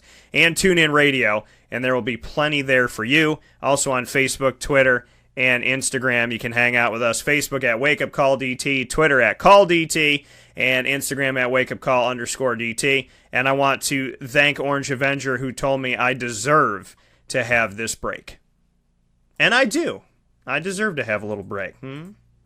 I am very excited about this break that I'm going to be having with the wife. So she's an amazing sport. She's been amazing in my career and understanding in my career of the 700,000 things that I do per week. And you thought I was going to say per year. Nope, per week. And for all the work that we do and everything that we have going on, my wife is absolutely positively amazing. I couldn't ask for a better wife, and so it's only fair that I show her that love back and we spend some time just relaxing and just taking it easy. So I cannot wait for our trip coming up here. I feel very honored and very privileged to have that time with my wife. So with that being said, I love you, babe. And and she heard me, so I'm getting messages in right now. She said, "That's right, I love you too." And the irony of it all is one of my close friends said, "Aw, honey, I love you too." So, and they both responded at the exact same time. So one of my close buddies, who's like, becoming family to me, told me when I just said, "I love you, babe," he wrote back, "I love you." And at the same time, my wife wrote, "I love you." And now my wife has responded whatever to him. So it's just kind of funny how when I say I love you, babe, the joke kind of happened immediately where the wife goes, "Hey, babe, I love you." And the immediate response is one of my buddies going, "Oh, my God, it was so nice that you mentioned me on the radio." So much appreciation to you both. And I love you both very much so. And we do deserve to take a little break. So that's really funny. That is really fun. Like God, people say God doesn't exist. His comedic timing was impeccable on that. So big shout out to the big God for that one. With that being said, let's hop into what's going on inside of the NBA as far as free agent availability, free agent player option, who's available coming into this offseason, because there's a lot of different scenarios. We're going to go team by team here. Andrew White III, a restricted free agent with the Atlanta Hawks. You remember him from playing with Syracuse for a season. He was with Nevada as well as Kansas. Played at Syracuse 2 seasons ago, and he was able to be brought up to the Atlanta Hawks, worked his butt off to get there, and he is now a restricted free agent with them, former Syracuse player. We'll see where he ends up. The Boston Celtics currently playing and trying to get to the NBA Finals, and make me right that the Boston Celtics would be the team to outseat the Cleveland Cavaliers over the next 2 years in the Eastern Conference and get to the Finals. They have Marcus Smart as a restricted free agent and Shane Larkin, who's been injured, as an unrestricted free agent. Shane Larkin has a connection to the assistant coach Larinaga on the staff because Shane Larkin played for the Miami Hurricanes and for Larinaga's father, Jim Larinaga. And Marcus Smart is one of those guys coming off the bench for the Celtics who's been with the team for a minute. We'll see where things end up from here. The Brooklyn Nets have Jahlil Okafor, another guy who's been on the show and a former Duke player. He's an unrestricted free agent. The Charlotte Hornets have former Syracuse player Michael Carter-Williams as an unrestricted free agent. And also they're on the Charlotte Hornets available potentially in this offseason is going to be Marcus Page, who is a restricted free agent. And Marcus Page, another guy that I had the pleasure of covering, and he played for the North Carolina Tar Heels. Outside of that, we have the Chicago Bulls with Mr. Arcidiacono, not an easy name to say 3 times fast, Ryan Arcidiacono of formerly the Villanova Wildcats. He's a restricted free agent right now with the Chicago Bulls. Cleveland Cavaliers have a bunch of players in the offseason that will be potentially available. Jeff Green is an unrestricted free agent. Kendrick Perkins is a team option, which means the team can decide whether or not they want to pick him up for the coming season. Jose Calderon, who used to play with the Raptors and now is a role player who gets a couple minutes on the Cavs, he's an unrestricted free agent. Rodney Hood, and I want to take a look at Rodney Hood, kind of where he landed most recently here, but he's one of those guys that people were expecting a little bit more out of, depending on who you talk to. Obviously they were saying that they were hoping that Rodney Hood would bring it a little bit more. In the 30-point victory and first victory by the Cavaliers in the series with the Boston Celtics, which is 2-1 Boston, I can tell you that Rodney Hood did not play due to a coaching decision. And, that's kind of the way that things have been rolling for him lately here. Not as pretty. So, coach didn't put him out there in this most recent game, and he had 11 points in the first game and 2 points in the second, and only playing a few minutes off the bench. So he's going to be a restricted free agent, and LeBron James is a player option. LeBron can decide whether or not he's coming back to Cleveland. The Dallas Mavericks, Dirk Nowitzki, who's been there for a very, very long time, he's a team option. They decide whether or not they want to keep the man there. Nerlens Noel, unrestricted free agent, and Yogi Ferrell, another unrestricted free agent in Dallas. The Denver Nuggets, Wilson Chandler, player option on him. They also have Devin Harris as an unrestricted free agent and Richard Jefferson, who hasn't been given that much statistically, but he's been in the NBA for a long time. Richard Jefferson, an unrestricted free agent. If you're just tuning in, I'm letting you know who is available in 2018, either by team option, player option, unrestricted free agent, or restricted free agent. The names that you could be hearing about moving around in the musical chairs of the NBA coming up in this offseason, which will follow the 2018 NBA Finals, which is coming up very soon. Detroit Pistons have Jameer Nelson, who I covered when he was with Orlando. He's unrestricted free agent. James Ennis is an unrestricted free agent. Golden State Warriors, Kevin Durant, player option. He's going to decide whether or not he wants to come back to G State, who's still in the playoffs. And David West is an unrestricted free agent coming off the bench. Used to be a starter, now a role player. But he agreed to do that, and that's, that's the thing. David West was a number 1, number 2 guy potentially on some teams, and now, he's behind Kevin Durant and Klay Thompson, Draymond Green, Steph Curry, and so on and so forth.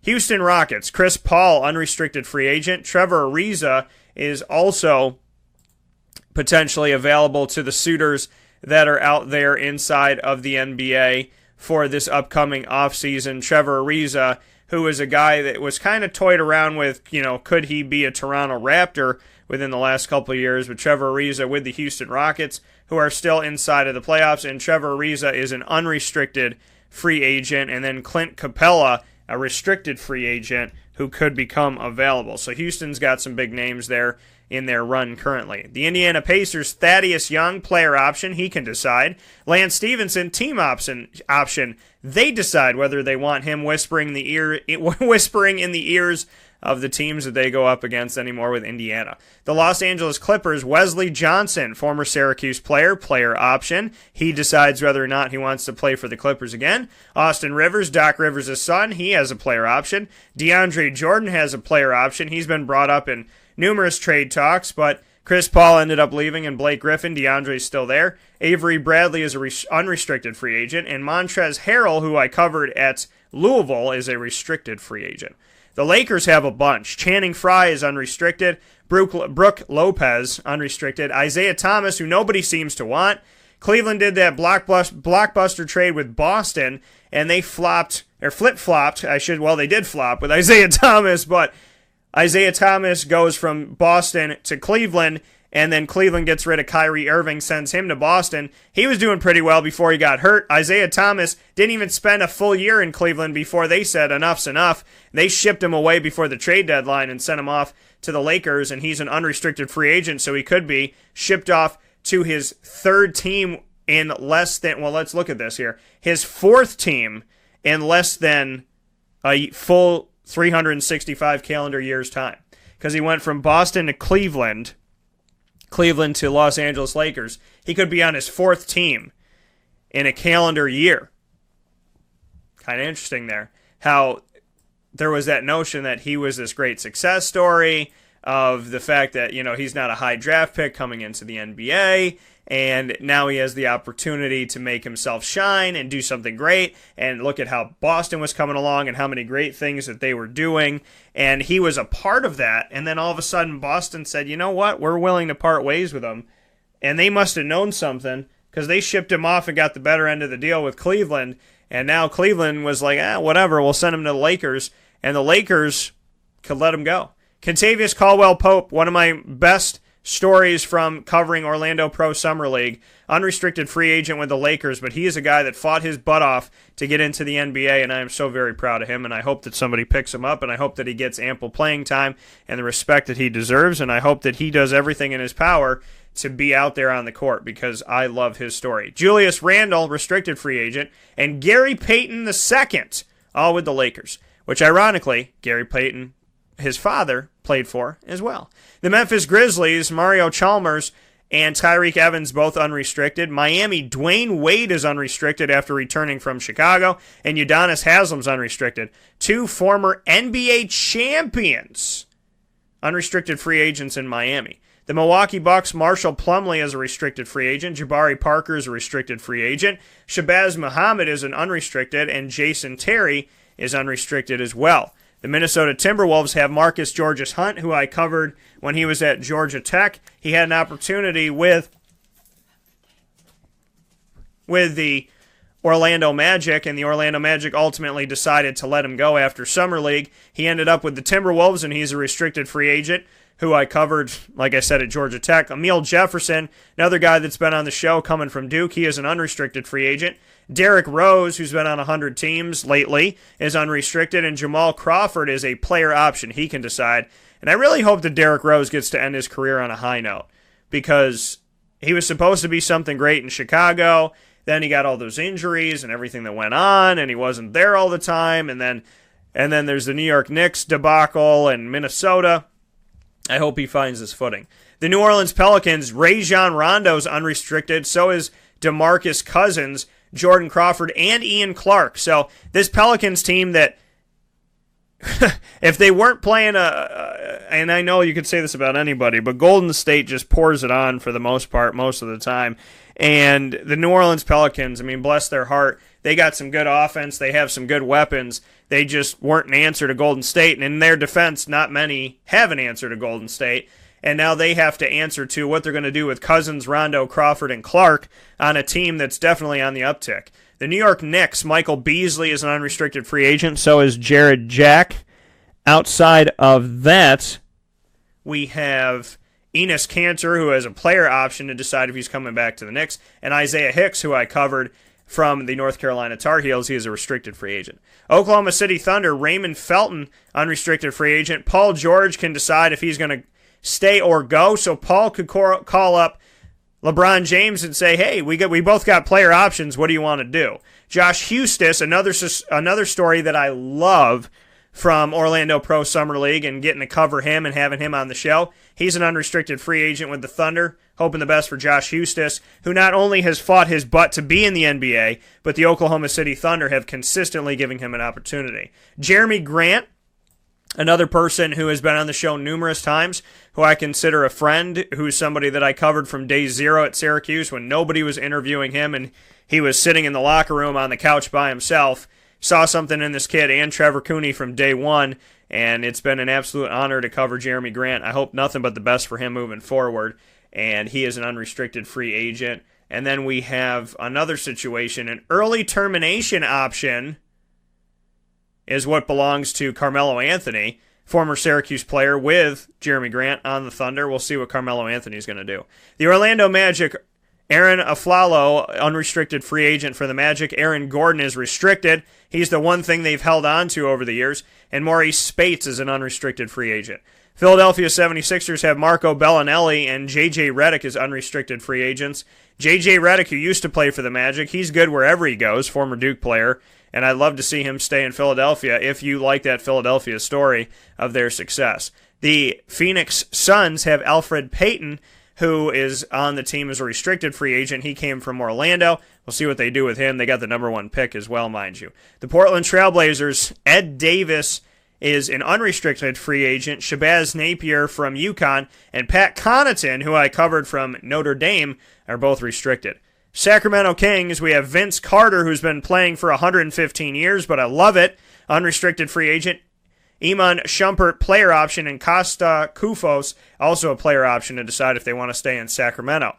The Spurs have to figure out what they're doing with Rudy Gay, who has a player option, and Tony Parker, who's been around for a very long time inside of the NBA and with the San Antonio Spurs. He's unrestricted, and of course the Kawhi Leonard saga continues.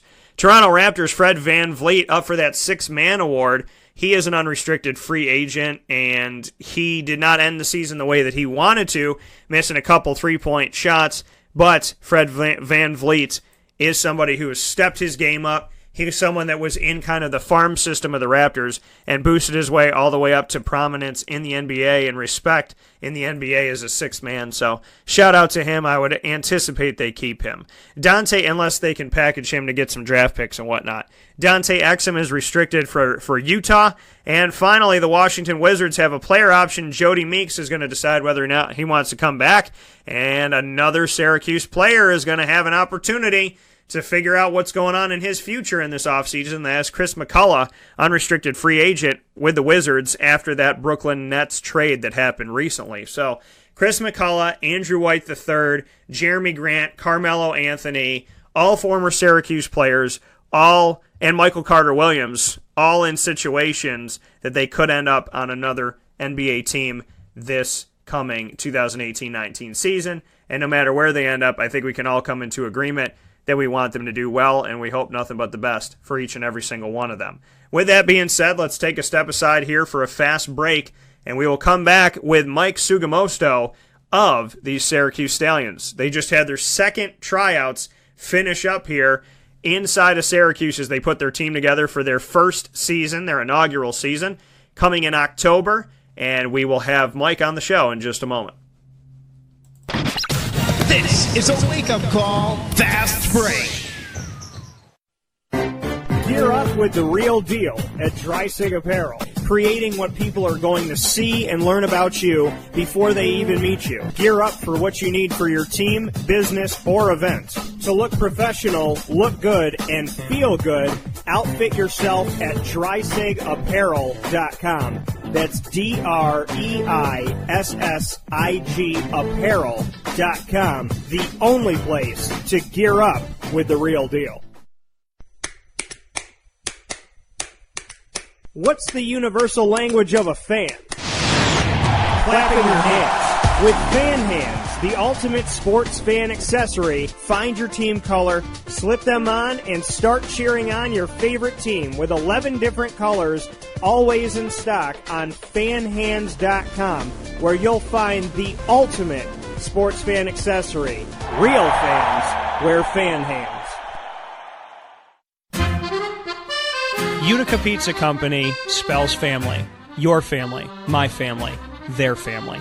The recipes that they have shared with each other throughout the years and have now been so gracious to share them with us. I can sit here and talk with you about all the great things that are on the menu, but we'd be here forever. So let me say this. Utica Pizza Company is second to none. And now you can bring it home with you and you can dine in the restaurant. UticaPizzaCompany.com will give you all the information that you need. And let me say, these Utica greens, they're the best. Utica Pizza Company. Call them and place your order at 315-214-3060.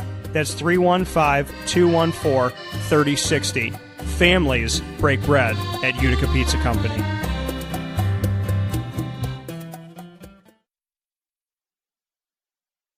Welcome back here to Wake Up Call with Dan Tortora on wakeupcalldt.com, your one-stop sports shop, and on mixlr.com/wakeupcalldt. Proud to have you here on the broadcast every Monday through Friday from 9 a.m. to 11 a.m. Eastern Time, outside of these weeks where I get to have some fun and spend some time with the wife. So we will be doing that this week, but we're happy that you're here with us Monday through Wednesday of this week, and I'm very excited to have Mike Sugamosto back on the show of the Syracuse Stallions. They just finished up their second round of tryouts, and I'm excited to have Mike on the show to speak with me on the talent that they feel has come through for the Syracuse Stallions up to this point, and so much more. Mike, how you doing today? I'm good. How are you? I'm doing very well, and Mike, bring me into what's kind of gone on with the first round of tryouts and the second round, just what you've seen up to this point. Yeah, with the first round we had 48 guys of the 50. Just 2 guys didn't show up. But it was a lot of guys in the gym. So with that, there was a bunch of Division III talent, and it went pretty smooth. I mean, to be honest, I was shocked how smoothly it went with it being our first one and with us having so many guys. But our head coach, Pete, put them through a tough conditioning circuit to see where they are shape-wise, and then put them through some shooting mechanic drills, and then we got right down to scrimmaging. And there were definitely some future Stallions there.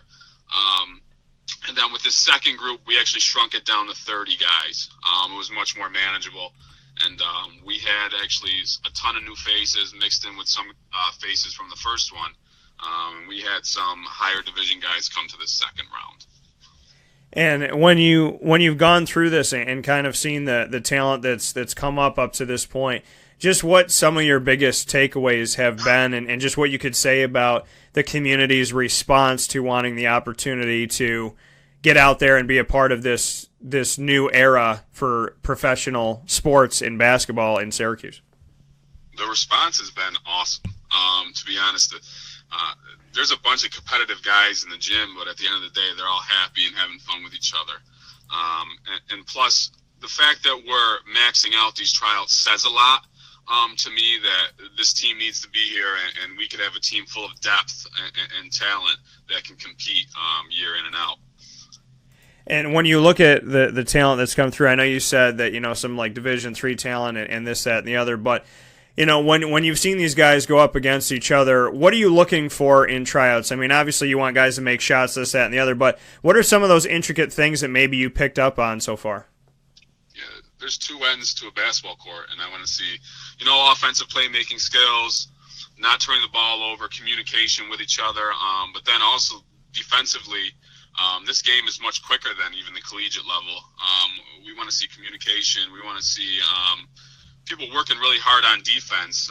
It is a tryout, and unfortunately some people are there to get theirs, but the ones that make basketball plays, you can tell who they are and that they're basketball players. So there's a lot of things to look for. I'm a defensive-minded guy, so I look out for defense a lot. Hedging on screens, communication, stuff like that. And we're seeing that from a bunch of guys. So we're in a tough spot once July gets here to cut down to a roster, but I'm pretty confident we'll have the best guys around on this team. That coming from Mike Sugamosto of the Syracuse Stallions professional basketball team, coming to Syracuse for the first time ever this October. What can you tell us about the upcoming season, the teams that you're going to be going up against, and any changes maybe that were made to the grand scope of who you're going up against in the league and whatnot, just what you can tell us about that? Yep, so right now the teams are still the same. Binghamton, being an hour away, we'll play them 4 times this year, 2 home and 2 away. And they went to the Elite Eight. They're very talented. They have some Division I stars that played at Binghamton University, filled in with a bunch of D3 guys that play their role, and they're just deep. They have a ton of depth. And then also there's a tough team out of Rochester that they just bring guys, and they play hard. They're gritty and they're competitive. There's some rumors about a new team coming to Buffalo that if they did join, we'd jump in and probably play them maybe 2 or 4 times this year. And we'll get down to Scranton. Scranton's a very tough team. They're a second-year franchise, the Scranton Shamrocks, and they didn't have a full season last year. I don't know how many games they played off the top of my head, but they came in and they beat Binghamton, which Binghamton only had a few losses. So there's definitely competition, and that's why we're going at this full head of steam, trying to get the best players around. That coming from Mike Sugamosto. Mike, what you can say personally for you this has done, because I know you've been really excited about this, about the opportunity, having the Syracuse Stallions from the logo to getting these tryouts together to finding a venue to promoting it and getting it out there. I mean, there's been so many nooks and crannies that you've involved yourself with, and when I've sat down with you, I've seen the excitement. So, let's show that on the air, just kind of what your excitement is about this, what's gotten you jazzed about it, and if there's anything that's kind of made you stop and just kind of, thank the big guy above in these last couple of weeks. This has brought a ton of, I guess, connections and new challenges to what I try to do and how I am with the game of basketball. I mean, there's guys I had no idea anything about that have walked into this gym and we've made an instant connection. That can just showcase their talent for us and potentially be guys. With the city of Syracuse being like a talent-rich city, this needs to be here. And with myself teaming up with the 2 other partners that we have, Jimmy and Josh, they're both extremely passionate guys as well. And to be honest, I thought I was as passionate as it gets before I started this. And to be honest, Stallions has been a new beast. This is a franchise. And there's been challenges along the way, but it makes you dive in even deeper, and it makes you come up with solutions that'll be beneficial in the long run. And challenges have been whether, minimal things like how many guys you should invite to a tryout. Are we inviting officials to the final? Are we getting more and more shirts to create a good image? Who are we inviting to these tryouts? Versus what can we do to be better? And I come from a collegiate background of coaching, plus I run that giant league over the summer, but this is a different league or different beast than just the league. And accepting the challenge I was a little hesitant at first, but now that we're in it, I mean, the plan is to be here for a long run, and we're going to do what we have to as a staff to make that happen. And when you, like you said, you know, the challenge and everything kind of starting off for you, and, you know, like not knowing necessarily maybe what to expect and whatnot, but now to get more into it, what's kind of pushed you to really get into this thing, like you said, even more so, where you looked at this and said, I want to be a part of this, I want to see what we could do, but a little bit hesitant. What's helped you kind of look at the pool and say, maybe I'll put my toe in, and now it sounds like you're jumping into this pool and ready to swim? What did that for you? To be honest, seeing that first tryout session fill up to 50 guys almost instantly was like the best feeling. And I'm the kind of guy that invests in my players and my community, and to see that happen really was like, okay, we're going to do this, and we're going to do this extremely well. And just our community as well. We haven't heard one bad thing about what we're trying to do, and there haven't been those doubters. There hasn't been like, Mike, you're crazy to do this. There hasn't been that. There's been, okay, you can do this. I know you're the guy to do this. I know you're the staff to do this. Just that extra push from our community. They've been so welcoming, and everybody that's reached out to us trying to work with us has been pushing us to do this and says how great this can be. So we've got ourselves that are a strong staff, but then everyone is behind us, and it's a good feeling. And Mike, as far as how people can get involved right now, what can fans do to interact with you, to interact with the team? I know that we got some time until October, but what do you want the community to know, and what can the community do from here?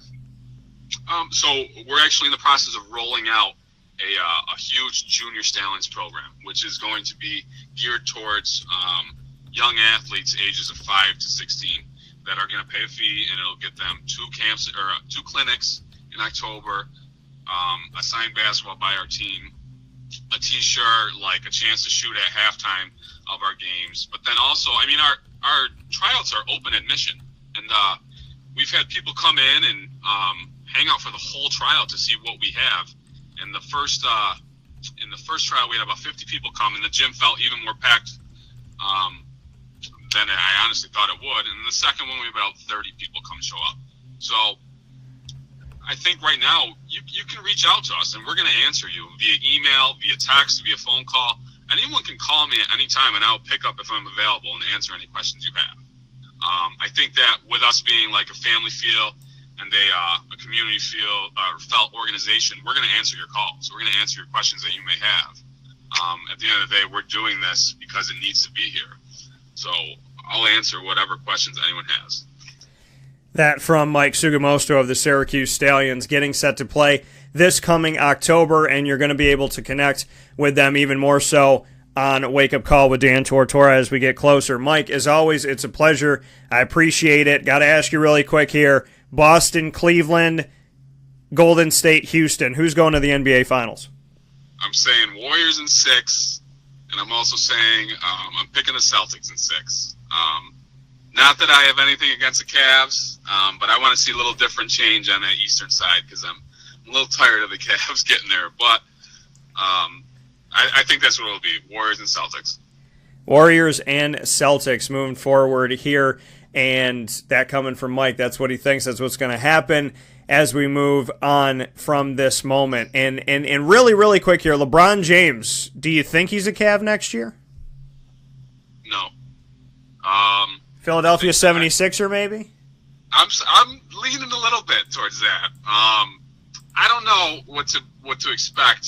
You can, with that first loss they had, I saw a lot of different emotion out of him. He seemed a little withdrawn from that team in this series. So I don't know. He could shake it up a little bit. If he goes to the Sixers, they're a contender for the championship next year. There's no doubt in my mind. Well, I think the team that should make the biggest play for them is the team that can't beat them, and that's the Raptors. They should make that phone call. Yeah. We'll see. I don't know. There's a ton of talent out there on this free agent circuit once the championship's over. So I'm excited to see some moves. Absolutely, and there's some opportunity with some of these Syracuse guys as well. And speaking of Syracuse, your Stallions, make sure you connect with them on social media. They're available to you all throughout social media. You can find them on Facebook and Twitter, where I find them commonly here. And you can also get the Syracuse Stallions, like Mike said, available to answer any questions. You can hang out with them on SyracuseStallions.com. That's Syracuse Stallions, all one word, .com, and get the information up there as well. As always, Mike, I appreciate it. I think we owe each other coffee sometime soon, and I'm thankful to have you on the show. Yeah, thanks for having me. All right, man, I'll talk to you soon. Alrighty. Take care. Bye-bye. That coming from Mike Sugamosto one more time of the Syracuse Stallions, bringing a professional basketball team to Syracuse. Professional basketball back in Syracuse coming up here in October. And they have signed on to work with Wake Up Call with Dan Tortora in promotion of what they're doing. So you'll be able to get a little connection to this new team here on Wake Up Call with Dan Tortora, wakeupcalldt.com, mixlr.com/wakeupcalldt, and so on and so forth. So the official site of the Syracuse Stallions is SyracuseStallions.com. And like Mike was saying, they will play in the ABA's Northeast Division with the Binghamton Bulldogs, the Jersey Express, the Rock City Ravens, New York City Lightning, the Bronx Holy Flames, the Elmira Eagles, Atlantic Coast Cardinals, Worcester 78ers, the Worcester, I like to call it Worcester, but it's Worcester, the Springfield Sting, and the New England Out-of-Towners. Love it. So that'll be happening coming up here in just a little bit in the fall, folks. So you want to definitely gear up for what's to come here and get excited about this. The game schedule is coming soon. The Junior Stallions is something that Mike brought up. Syracuse Stallions are proud to announce their youth basketball club for boys and girls ages 5 to 16. It's geared toward children of all skill levels. 2018-19 Junior Stallions will receive 2-hour basketball clinics in October, 1 season pass to all 2018-19 regular season home games, a Junior Stallions t-shirt with their logo and your child's last name on it, 1 official autographed ABA basketball signed by players and coaches, water boy girl for a game. Each child will get assigned a date to sit on the bench and perform the water boy or girl duties for 1 home game to be around the team. They will meet with and take pictures with the team on the court before the first home game, and they'll have a shoot in front of the fans. As a member of the Junior Stallions, your child will be eligible to have their names placed in the drawing each week to participate in fun shooting competitions at the home games. And there's price and information on SyracuseStallions.com. We'll take a step aside for a final fast break of the show and come back to wrap things up for Monday right here on Wake Up Call with Dan Tortora. This is a wake-up call fast break. Hi, this is Kira from Looking Glass Events, where we're always giving you a reason to celebrate. Whether you have a small business, large business, personal event, or wedding, we are available to plan and coordinate your dream event to life. Every detail, every step, Looking Glass Events is working with you all the way. Call us at 315-702-4653. That's 315-702-4653. Or contact us through our website, lgweddingsandevents.com. Looking Glass Events, giving you a reason to celebrate. The Wildcat Sports Pub in Camillus, New York is located on 3680 Milton Avenue in the Home Depot Plaza. It is your family-friendly sports bar and restaurant. Folks, some sports bars aren't family-friendly. Some family-friendly restaurants are not sports bars. The Wildcat Sports Pub in Camillus, New York is proud to be both. It is that marriage that you've been looking for years. The Wildcat Sports Pub is your home base for your sports bar and restaurant needs, games for the kids, indoor and outdoor activities, and enough things on the menu to come back every single week and get to try something new. They're open Sundays from noon to 8 p.m., Monday through Wednesday, 11 a.m. to 11 p.m., and Thursday through Saturday from 11 a.m. to midnight. For reservations and party information, call 315-487-2222 for the Wildcat family-friendly sports pub and restaurant.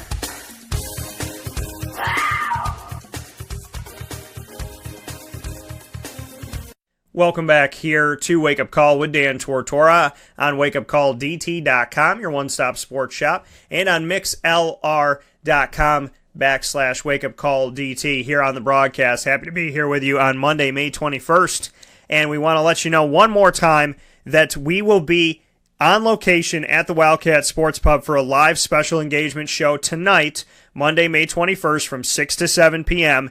at the Wildcat Sports Pub in Camillus with the West Genesee Girls Lacrosse team. I will be joined by West Genesee Girls Lacrosse head coach as well as their players, and I'm ecstatic for this. So head coach will be with me, Kevin Hennigan, as well as players Adriana Nojame, Eliza McCall, and Emma Perry. Come out and see these young women as well as head coach Kevin Hennigan tonight in support of West Genesee Girls Lacrosse, the number 1 seed in the playoffs, West Genesee Girls Lacrosse this season. So come and hang out with us at the Wildcat Sports Pub tonight with head coach Kevin Hennigan, Adriana Nojame, Eliza McCall, and Emma Perry, all with me, and we're going to spend, as we always do, first segment of the live broadcast on site at the Wildcat in Camillus tonight at 6 p.m. We will do our lacrosse conversation, the upcoming postseason, and so much more. Kind of how they all got involved in the lacrosse, their love for the game, their love for each other, why those players have been chosen by Kevin to sit in with me today, and a little bit of all of that. In the second segment, we're going to do Rapid Fire, which is a signature segment to Wake Up Call that I've been doing for years. And that is when I ask them questions that could be anything. Don't have to do with the sports world. Could be anything at all.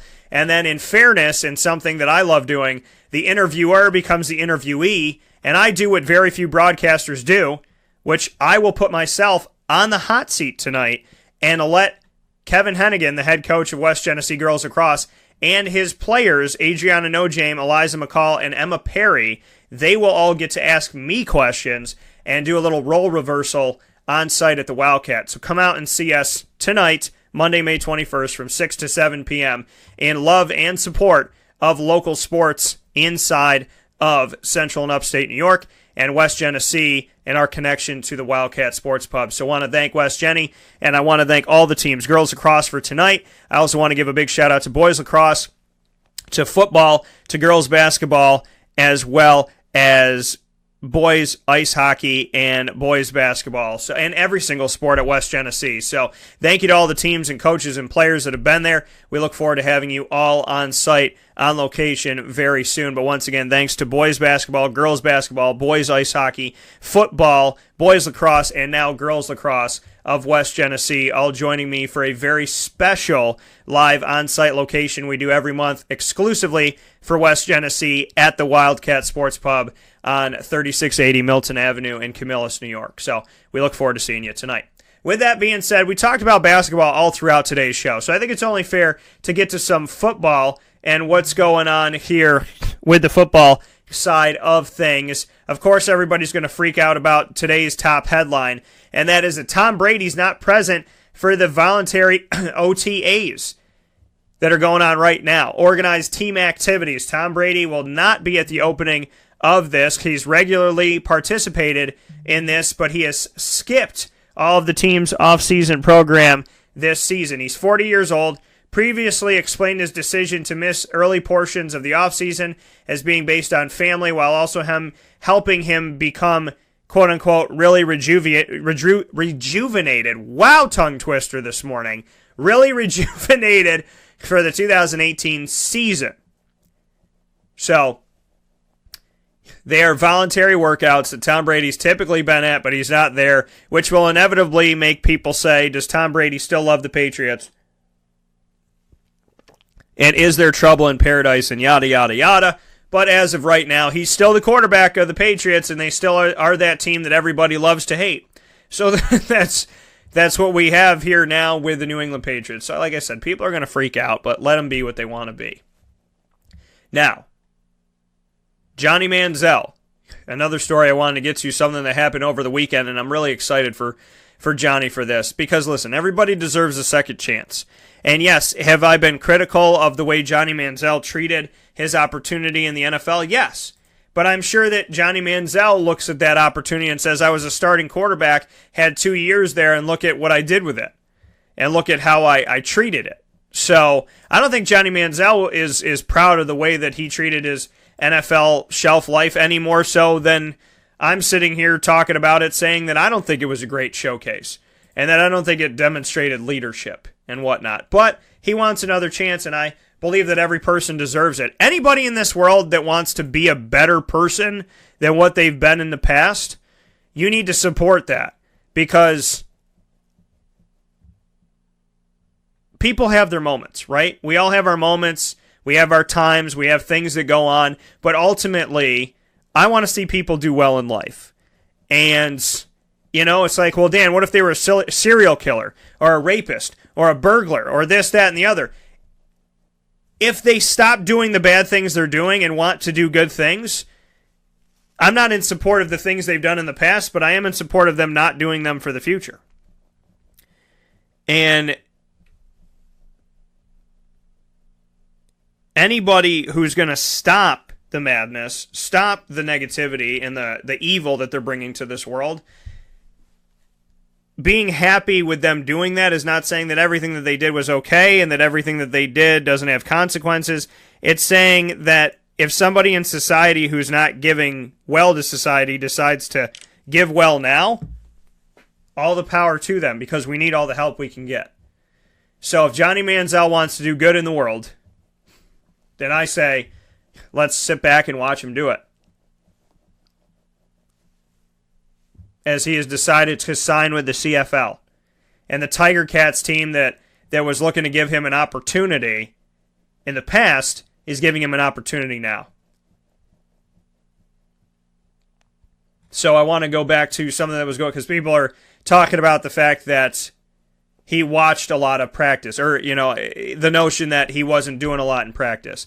Now, Manziel threw while working with the 5 other quarterbacks, made short tosses to receivers, but he stood with quarterbacks coach Dan Morrison during one-on-one practice drills and 7-on-7 sessions. Head coach June Jones said, quote, "That's because he doesn't know the terminology. He doesn't know anything. Dan was walking through each route as it was called, but on Monday, guess what? We're going to walk in and start taking a couple," end quote. So Manziel spending some time waiting. He said, quote, "Spacing is a little bit different on the defensive side if I had to look at anything. On offense, I've never ran this many routes that are predicated off of one defender. Every route has an opportunity to break 3 or 4 different ways, which is different. But I think it gives you the versatility and offensive weapons to be able to attack coverages more intensely than it would just running a fixed route. I know it's going to take some time, but now I see it more so, and my expectations are tempered," end quote. So I like this. Head coach June Jones said, quote, "He's got to catch up because we've got guys in there, and he will. We have plenty of time in camp. I'd say in 2.5 weeks he'll have a handle on everything," end quote. So we remember that he was selected 22nd overall by the Cleveland Browns in 2014, who had passed on him initially in the 2014 draft where they had an earlier pick. He had pursued the NFL, participated in the Spring League, which is a developmental portion for players who are not in the NFL. And you could also look at the Alliance for American Football, the AAF, coming up, as well as the return of the XFL. But Johnny Manziel ultimately decided that the CFL would be the place that he wanted to go, and the CFL approved him coming in. He said, quote, "I've been very upfront with my past and the fact that I haven't been perfect by any means. Obviously, the magnitude of my mistakes in the past are something I'm definitely not proud of, but at the end of the day, I feel like I've come a long way from that person that I was at that time. I feel I've grown a lot and feel through the mistakes I've made, they've turned me into a better person. They've turned me into a man. I've never been able to outrun my past. I'll never be able to outrun my past. The only thing I can do is grow and hopefully be a better person moving forward, and I have every intention of doing that." Sounds like a man who's learned something. I'll never be able to outrun my past, but I have to make myself a better future. So dare I say it, I'm excited to see what Johnny Manziel can do. Listen, if Mike the Situation on the Jersey Shore can find a way to rehab himself, rehabilitate himself, and become a better person, then Johnny Manziel can do it. If Mike the Situation can do it, then Johnny Manziel can make it happen. And I'm excited to see what Johnny Manziel is going to do moving forward. And God bless him, of course, moving forward in this situation. And anybody that would wish evil or ill will on this man, you haven't learned anything from Johnny Manziel's troubled past. Because if you were to wish evil on him, then you essentially are no better than what you're saying you're better than, and you're no better than Johnny Manziel. So my hope for Johnny is that he does well with the Tiger Cats. My hope is that he has a phenomenal career moving forward, and that he is nothing but a blessing to his teammates, a blessing to the city that he plays in, and a blessing to the CFL, a blessing to himself most of all, and a blessing to his family and to his loved ones. I don't want to see Johnny Manziel do anything but succeed, because to wish him ill will is to, like I said, learn nothing of negativity that other people have put forward in this world, and it's to become the thing that you don't want to become. So I hope the best for Johnny Manziel. I hope he does well, and I hope that he has a successful career inside of the CFL. I think it's pretty cool to see him give the CFL a nod. I think it gives some credence to the CFL again. Because remember, people, there are a lot of great people that played in the CFL. There are a lot of great players that play in the... Okay, one of them's in your community right now. One of them is in your community right now. That man being Robert Drummond, who is someone I've had the honor of being around and being friends with, one of my closest friends. Played for Syracuse, played for the Philadelphia Eagles. Undefeated Syracuse team. The last time Syracuse was undefeated, 1987. The only other time, 1959, when they won a national championship with Ernie Davis. So Rob in very good company. And Rob will be in good company, and so will you if you buy a ticket to the CNY Pop Festival to meet him. Go to cnypopfestival.com, cnypopfestival.com. Get your pre-sale tickets now. VIP tickets will not be available at the door. You got to buy them now. And your tickets are discounted to $15 for adults, $10 for kids 6 to 12 years old, and free for children 5 and under. If you buy your tickets now, you will secure that you will have that pre-sale price as well as your VIP ticket if you want to buy your VIP ticket. So do not waste another moment and buy your tickets to the CNY Pop Festival and come see Rob Drummond, who played in the CFL and won championships in the CFL. Other guys that have played inside of the CFL that you might know their names. Possibly. There's a guy named Warren Moon. He played in the CFL with Edmonton. 5 Grey Cup wins in 6 CFL seasons. That's their championship. Doug Flutie, no big deal. 8 seasons from 1990 to 97. Record 6 most outstanding player awards and 3 Grey Cup MVP awards. Rob Drummond, like I had mentioned. One of my good friends is up there right now, S.J. Green, who continues to be one of the top receivers in the entire CFL. A lot of love and respect and appreciation for him. A lot of great guys have come through there, and guys have had the opportunity to come into the NFL from the CFL.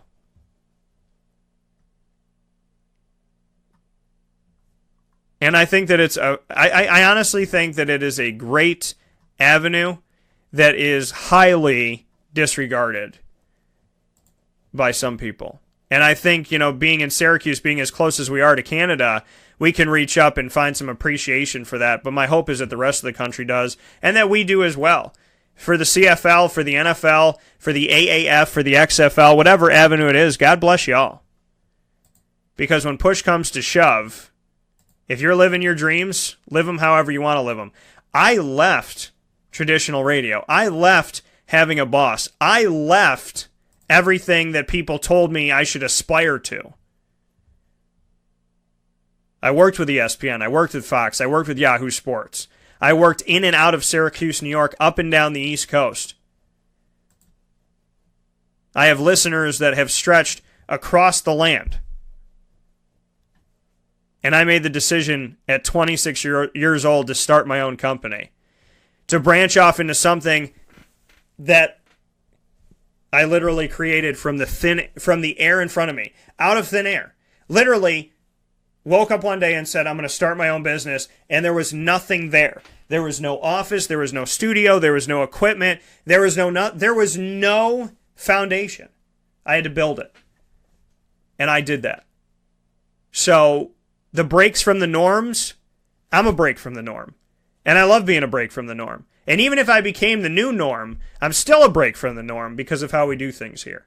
So to all the listeners that we have, to all the supporters we have, all the readers we have, all the viewers that we have, whether you're watching on Facebook Live, if you like the page on Facebook at WakeUpCallDT, follow us on Twitter at CallDT, follow us on Instagram at WakeUpCall_DT, become a member of WakeUpCallDT.com, get the RSS feed, get the TuneIn Radio, get the Podbean podcast, the iTunes podcast, the Player FM podcast. If you listen to us live on MixLR.com/WakeUpCallDT, if you read the articles on WakeUpCallDT.com's Right Now page, if you watch on YouTube.com/WakeUpCallDT, if you come to our live on-site events on location in Central and Upstate New York and beyond, however you connect with the show, whatever you are doing, we have involved ourselves in so many avenues to become a part of your life and make it extremely easy for you to hang out with us. If you become a member of MixLR.com/WakeUpCallDT, you get emailed when the show goes live every time we go live. All you have to do is open your email and click to listen. It's as simple as that. They say 3 clicks are the simple way to go online. We're 2 clicks. And if you go to wakeupcalldt.com, we're 1 click to the RSS feed, 1 click to the iTunes podcast, 1 click to the Podbean podcast, 1 click to TuneIn Radio, 1 click to Facebook, 1 click to Twitter, 1 click to Instagram, 1 click to YouTube, 1 click to read our articles. 1 click for the show archive that goes all the way back to July of 2012. We make it easy. We make it free. And we're there all the time. So to everybody that supported Wake Up Call with Dan Tortora and Dan Tortora Broadcast Media as a whole, God bless you. And thank you. And to everybody that thinks that we're going anywhere, to everybody that thinks that you made us, that you made me, keep thinking that. And to everybody that uses our articles and our stories to ride our coattails, thank you. I'm happy to put food on your table too. And above all things, thank you to God for giving me the opportunity, the courage, the confidence, and the abilities to branch off on my own and do something that was unheard of, undone in this city the way that we're doing it. The CNY Pop Festival, everything that we're doing. Thank you, God, for the courage, the determination, the appreciation, the perseverance, and the tremendous amount of love I have behind me to wake up every single morning and be somebody who is building something out of thin air. It is the greatest feeling in the world to take something that did not exist and to see what it has become in just a few years. And that thanks goes to you too. You're part of the Wake Up Call family. You're part of the Call crew. And I love you all dearly. Thank you so much for your support. And I will talk with you tomorrow morning, Tuesday, May 22nd. We have a great show coming up. We have an exclusive one-on-one live interview with Coach Q of Syracuse women's basketball, who has a top 15 recruiting class once again. He'll be on the show at 10 a.m. Eastern Time. Ingredients to Success will be at 10:50 a.m. Eastern Time, as it always is, brought to you by Utica Pizza Company. We'll be shooting another video at Utica Pizza tomorrow, and I can't wait for that opportunity. On top of all of that, I want to give some more love, because at 9:15 a.m. Eastern Time, I'll be joined by Austin Morris, who had an opportunity to work out in the CFL and may have some other opportunities coming up here as well. So I want to show him some love. Austin Morris will join us at 9:15 a.m. tomorrow morning. 10 a.m. we'll be joined by Coach Q. 10:50 we'll have Utica Pizza Company on the show, and so much more. We'll be talking about the Celtics Game 4 with the Cleveland Cavaliers. And on Wednesday, we're going to throw everything into one.